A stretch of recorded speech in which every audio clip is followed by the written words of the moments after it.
Hi everyone. Let's talk mental health matters. When I was in school, a song by Diana Ross, Reach Out and Touch Somebody's Hand, touched me deeply and possibly in some ways influenced my decision to become a doctor. As doctors, we cure lives. We also make sure that people's well being is taken care of. In the words of Carl Jung, medicines cure diseases, but it's only doctors who actually cure patients. And that's why this profession is so important. Whether we take the Hippocratic Oath or the Charaka Shapata, we dedicate our lives to improving the quality of people through the science of life. We also strive not just to add years to the life of people, but to add life to years. In this context, I just wanted to talk about the work that we carried out in the 1990s in terms of the transformation of mental hospitals. At that time, a large part of mental health care was given mainly through mental hospitals, and we were tasked by the National Human Rights Commission to carry out an evaluation of the mental hospitals in the country. A team of us looked at about 37 mental hospitals as well as other facilities that were there in the area of mental health. The findings were very disappointing and disturbing. It was as if time had stood still in these hospitals. There were a lot of human rights violations. The facilities were terrible. They were worse than jails. There were lots of involuntary admissions. And these gross human rights violations led to a series of recommendations. We talked about improving patient care. We talked about improving the facilities. We talked about improving the budgets, the diets, every dimension of care you could possibly think about. But our report actually possibly landed up in some shelf gathering a lot of dust. Till a tragedy occurred. And it's sad sometimes that tragedies are the ones that actually bring about change. And this was the Erwadi tragedy that occurred in 2001 when 21 people with severe mental illness who were chained in a faith-based facility, the facility caught fire and all of them perished. But the Supreme Court took moto notice of this and directed that there must be changes in several of the mental hospitals.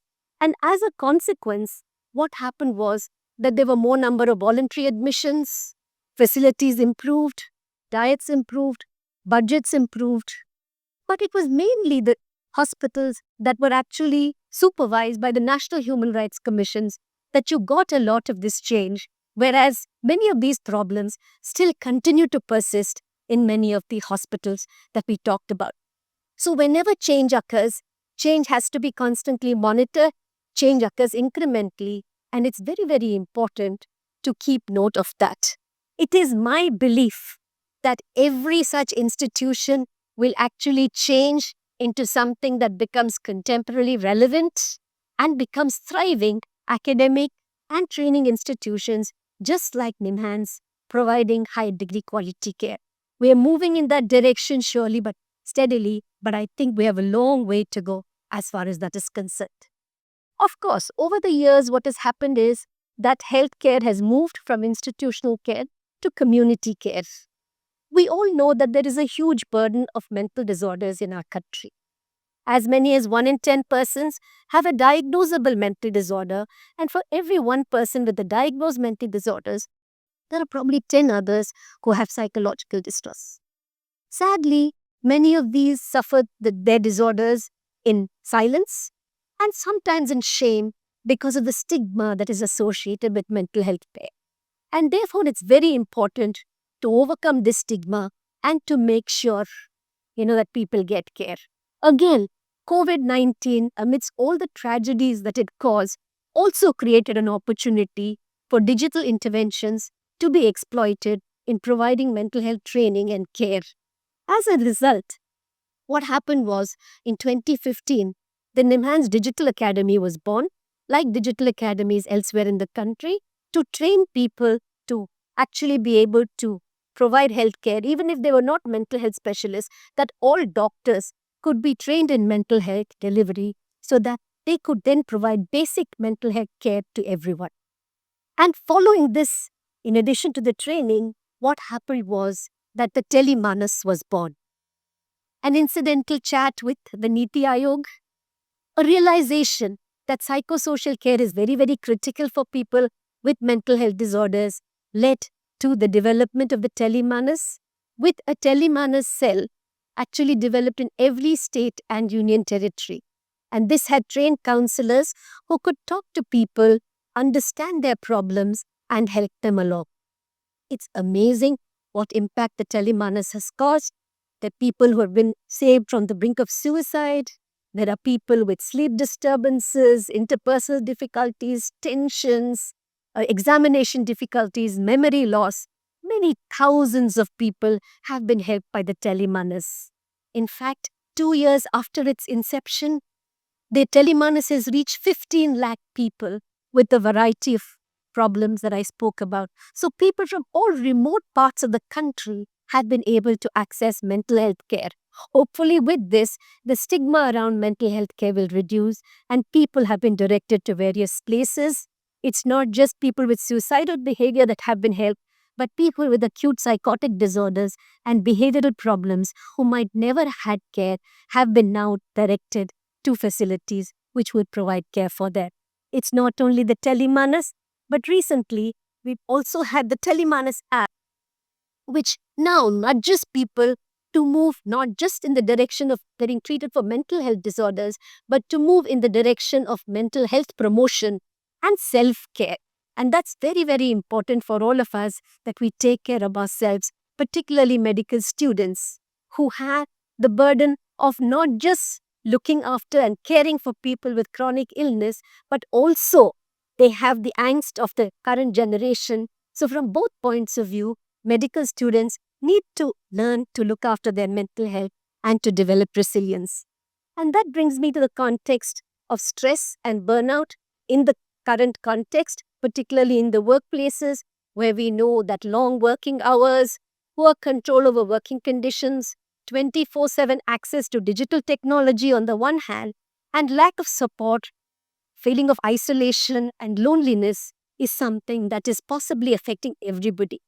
This is particularly affecting the smartphone generation, the Gen X and the millennials, leading to a whole host of problems. Quite apart from the psychological distress that it causes, it is now established that burnout and stress can lead to a variety of physical health consequences, increasing cholesterol, causing cardiovascular problems, worsening diabetes, causing fatigue, sleeplessness, headaches.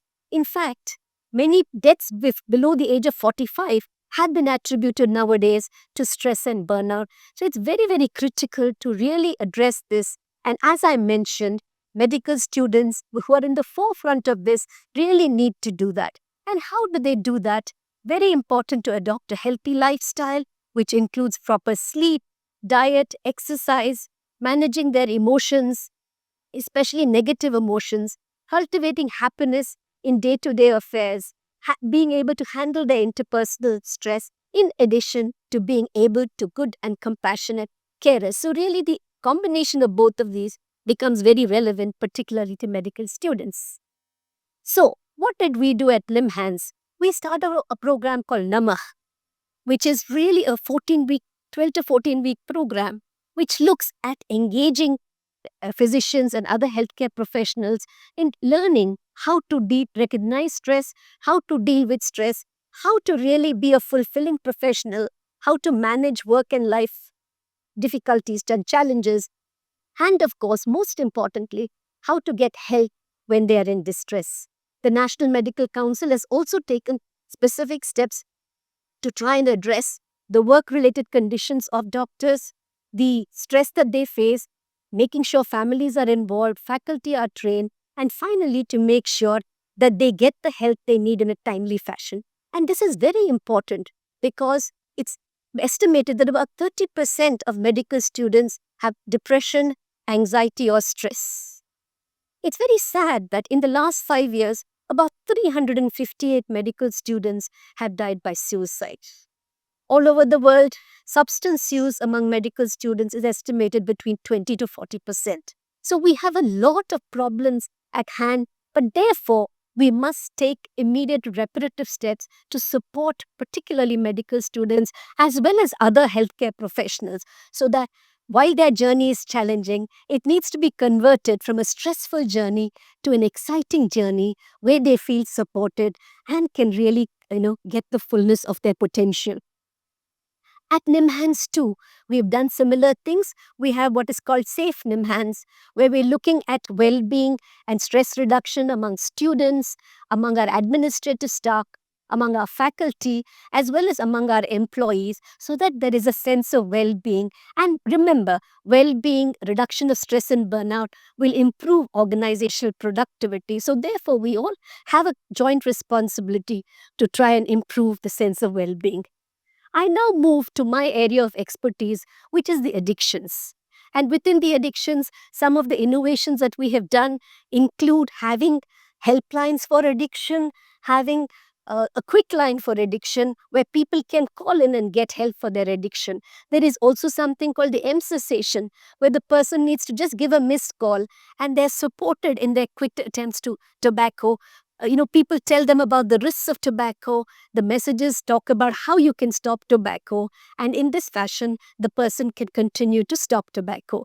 Similarly, we have the establishment of national guidelines for tobacco cessation. And now for dentists as well as in medical colleges, we have tobacco cessation clinics which are going to be established. We have an addiction treatment app, which is also very useful for people to use. 20 years ago, when I was in the community, a person told me, he said, if I had listened to this talk many years ago, I would not have grown up all crooked.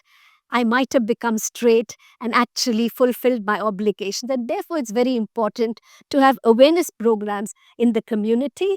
And I wanted to emphasize that all non-communicable diseases are chronic relapsing conditions, and addiction is one such. So if you don't follow up people, what happens is they tend to relapse. And then they feel very guilty because they've let the doctors down, or they feel very humiliated in fear that they might be actually scolded by the doctors, and therefore they don't come for follow-up.